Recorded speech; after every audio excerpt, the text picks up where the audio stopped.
যে এক চোরকে তাড়িয়েছি, আবার আর একদিন ডাকাতি করা শুরু করেছে। বিএনপিকে ধমক দেওয়ার চেষ্টা করবেন না। কিন্তু আজ থেকে কেউ যদি বলেন বেগম খালেদা জিয়া ইতিমধ্যে আত্মসাৎ করেছে, তার জিহ্বাটা কেটে দেওয়া হবে। তাই আমি বলেছিলাম, এই স্লোগান যারা দিবে সাথে সাথে কোনো বিচার আসার দরকার নেই। ওই জিহ্বাটা কেটে কালো কুত্তা দিয়ে খাওয়া যায়, কালো লাল কুত্তা দিয়ে খাওয়া যায়, মামলা হলে আমার নামে হবে। যারা বিএনপি নিয়ে খেলাধুলা করা শুরু করেছেন, যারা বিএনপিকে আজকে জালছাগুড়িতে বিএনপির বিরুদ্ধে কথা বলা হচ্ছে, আশ্চর্য ব্যাপার। হ্যাঁ, আজহারী সাহেব যশোরে গিয়ে বললেন যে এক চোরকে তাড়িয়েছি, আবার আর একদিন ডাকাতি করা শুরু করেছে। সাবধান করে বলতে চাই, বিএনপি কারো দয় বাংলাদেশের রাজনীতি করে না। বিএনপি শহীদ রাষ্ট্রপতি জিয়া রহমানের গণ দল, মুক্তিযোদ্ধার গণ দল। আজ তার বিরুদ্ধে সমালোচনা করেন। যদি আমরা মুখ খুলি, কথা বলার সময় হিসাব করে বলবেন। শহীদ রাষ্ট্রপতি জিয়া রহমান ক্ষমতার পাদরে না আসতেন, এই বাংলাদেশে রাজনীতি করতে পারতেন না। আমাদের নেত্রী দেশনেত্রী বেগম খালেদা জিয়া অনেক সমালোচনা শুনেছেন, যে সমালোচনা বাংলাদেশ যতদিন থাকবে ততদিন আমাদেরকে শুনতে হবে। আজকে সেই দলের বিপক্ষে কথা বলতে যান, হিসাব করেন না, হিসাব করে কথা বলবেন। যারা কথায় কথা ধমক দিতে চান বিএনপিকে, সে যেই হোক না কেন, পরিষ্কার করে বলতে চাই, বিএনপিকে ধমক দেওয়ার চেষ্টা করবেন না।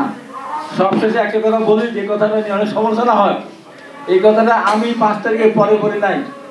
আমি 1998 সালে শহীদ চৌধুরীকে যখন টিয়ারশেল মেরে তাকে গর্ত করে দিয়েছিল, মেজর রফিক যখন সংসদ দাঁড়িয়ে বলেছিল ছাত্রলীগ প্রেসিডেন্ট পুলিশকে গুলি করতে উদ্যত হয়েছিল, পুলিশ আত্মরক্ষার্থে টিয়ারশেল নিক্ষেপ করেছিল, আমি বলেছিলাম মেজর রফিক এই কথা বলার কারণে আপনি অপরাধ করেছেন, তার সাজা হওয়া একমাত্র সাজা আপনার জিহ্বাটা কেটে কালো কুত্তাকে খাওয়াই দেওয়া।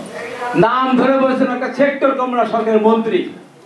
আমি কারাগার থেকে বেরোয় 21শে এপ্রিল বেরোয় প্রথম দিন বলেছিলাম ম্যাডাম খালেদা নির্দোষ, তার বিরুদ্ধে অনেক কথা বলা হয়েছে, এখন যে প্রমাণ করতে পারে হয়তো টাকা ধরেছেন ছুঁয়েছেন, আমার গলাটা দিয়ে দিলাম, কেটে নিয়ে যান, আমার পরিবার আপত্তি করে, আমি আপত্তি করবো না। কিন্তু আজ থেকে কেউ যদি বলেন বেগম খালেদা জিয়া ইতিমধ্যে আত্মসাৎ করেছে, তার জিহ্বাটা কেটে দেওয়া হবে। ঠিক তখন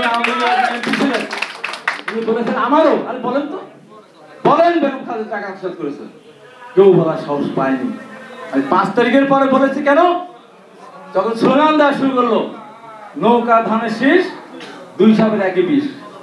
আরে নৌকা একটা গণহত্যাকারী দলের প্রতীক, এটা ফ্যাসিস্ট, তার সাথে তুমি ধানের শীষ মেলাও। তাই আমি বলেছিলাম, এই স্লোগান যারা দিবে সাথে সাথে কোনো বিচার আসার দরকার নেই। ওই জিহ্বাটা কেটে কালো কুত্তা দিয়ে খাওয়া যায়, কালো লাল কুত্তা দিয়ে খাওয়া যায়, মামলা হলে আমার নামে হবে। এত বড় দুঃসাহস, এত কষ্ট করে আমরা আন্দোলন করলাম, জীবন দিলাম, আর সেই বিএনপিকে সমালোচনা।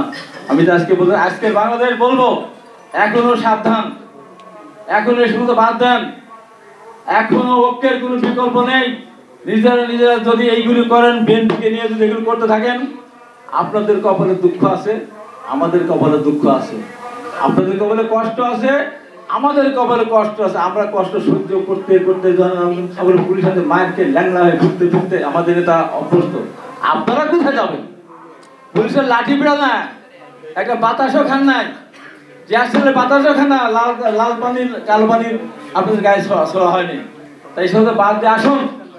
আমাদের নেতা জনাব তারেক বলেছেন এই সরকারকে সফল করতেই হবে, আমরা এই সরকারকে সফল করবো ইনশাল্লাহ, এবং এই সরকারের মাধ্যমেই আমরা একটা নির্বাচন করে দেশে গণতন্ত্র প্রতিষ্ঠা করতে চাই, এর কোনো বিকল্প নাই।